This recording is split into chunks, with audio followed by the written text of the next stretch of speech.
Salut tout le monde, bienvenue sur ma chaîne.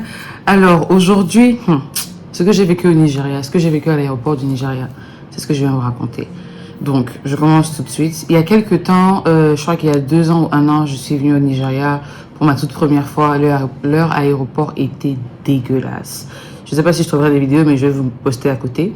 Quand je suis arrivée, j'avais tellement d'expectations, j'avais tellement d'attentes que je me suis dit, bah, forcément le Nigeria, c'est ça quoi. Ça doit forcément ressembler à ce à quoi je m'attends parce que l'Africain le plus riche d'Afrique, je pense, vient du Nigeria. Il y a beaucoup de milliardaires là-bas. C'est eux qui font le bruit dehors que ce sont les gens les plus sages du monde. Parce que c'est eux qui ont l'argent, le pétrole, etc. et tout, la masse populaire. En tout cas, ils se vantent un peu de tout. Donc je me suis dit, arrive au Nigeria, tu vas forcément voir un beau pays. Maman, et quand je suis arrivée, le Nigeria ressemblait à un pays qui, vous voyez, genre les fêtes des années 90, là. Genre, imagine, tu étais en 1990, en pleine fête, et on te shift, on t'emmène en 2022. Genre, c'était comme un vieux pays abandonné. Ça, il y a de beaux endroits. Je dis pas qu'il n'y a pas de beaux endroits, mais je m'accentue aussi sur les mauvais endroits parce que la route de l'aéroport à la ville, vous passez devant ce qu'on appelle Mainland. Et Mainland, c'est un endroit un peu local. Il y a des maisons blanches, des maisons en acier, des maisons bizarres. Mais là n'est pas la question. L'aéroport, quand je suis arrivée, je devais prendre mon visa. Je suis allée là. D'abord, il y avait une longue queue, ça sentait mauvais. Je pensais que c'était les toilettes, que c'était la route des toilettes qu'on avait prise, mais non, c'était juste l'aéroport qui sentait mauvais, ça sentait la chiotte. Après, je suis rentrée dans l'aéroport, je devais récupérer mon visa. Je l'ai eu électroniquement donc, dans mon téléphone, fallait qu'il me le peste sur mon passeport. Donc quand je suis allée, j'ai vu que c'était carrément un tableau. Le gars était en train de lire les références, les prix et tout sur un tableau avec des papiers et des pinces, enfin des pins là. J'ai dit, mais zut, on est en quelle année? Genre les bords des films d'agents secrets où ils doivent faire le lien entre le meurtre de Joséphine et le meurtre de Rosalie, là, les trucs comme ça en fait. J'ai dit, mais mince. Et ça a pris du temps, un temps fou. Ça m'a pris au moins, je vais pas dire 2 heures, au moins genre 1 heure quoi. Plus de la moitié des gens qui étaient dans la salle, enfin pas la salle de visa, mais dans l'aéroport, étaient déjà presque partis parce qu'effectivement, il n'y avait pas beaucoup de gens. Je crois que c'était la période du Covid aussi. Donc, après tout ça là, j'avais gardé l'image du Nigeria et ça m'avait fait mal parce que je me suis dit, j'ai pas fait de vidéo parce que quand même, parce qu'après ça, je suis allée au Congo, j'ai vu l'aéroport du Congo, bien que ce soit petit, de Pointe-Noire, bien que ce soit petit, mais ça va par rapport à la population, c'est propre, c'est beau, c'est, voilà quoi, c'est présentable.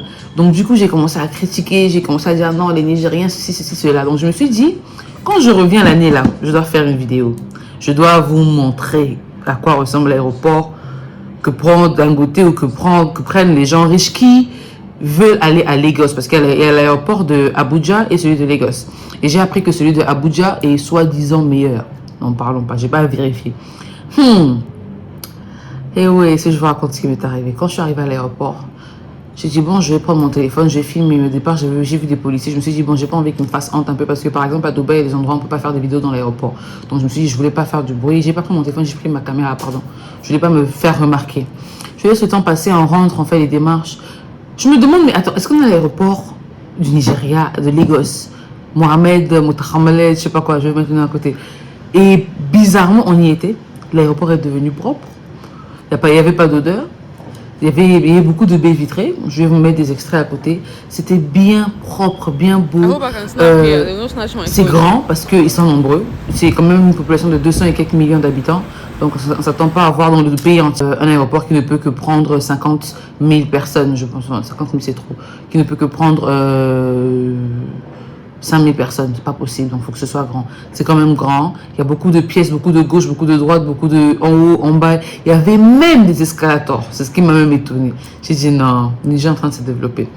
Donc voilà, c'était la grosse honte que j'ai eue parce que j'avais prévu de descendre le pays là à un niveau, genre j'allais laver les gens et j'allais me taguer des gens même. Mais finalement, quand on pense être premier, après on peut finir par se retrouver dernier. Donc c'est le cas du Congo, je pensais que le Congo était en haut.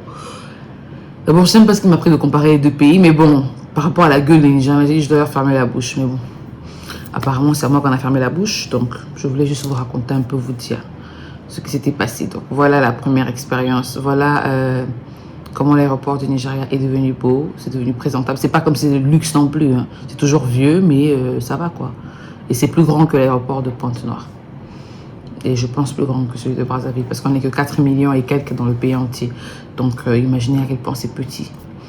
Bref, Déjà, même quand je suis allée au pays, aller à Pointe-Noire, Pointe-Noire m'a paru comme une petite ville parce que c'est vrai que j'ai grandi, je suis née, j'ai grandi là-bas, mais le fait d'avoir passé des années dans une ville plus grande, bien que le pays soit plus petit, au Ghana, j'ai eu l'impression de faire le tour de la ville en 1 heure. 2 heures, voilà, avec embouteillage. De Timamba à Songolo. C'est vrai qu'après, il y a d'autres extrémités comme Tiali, comme Luango, comme, je sais pas si Luango c'est dans le kilo, je sais pas.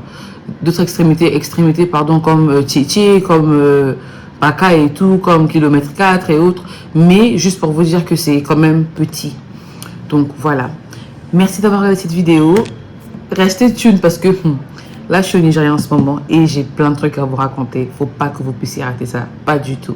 Merci beaucoup. Laissez un pouce bleu si vous avez aimé. Et puis, ciao, ciao.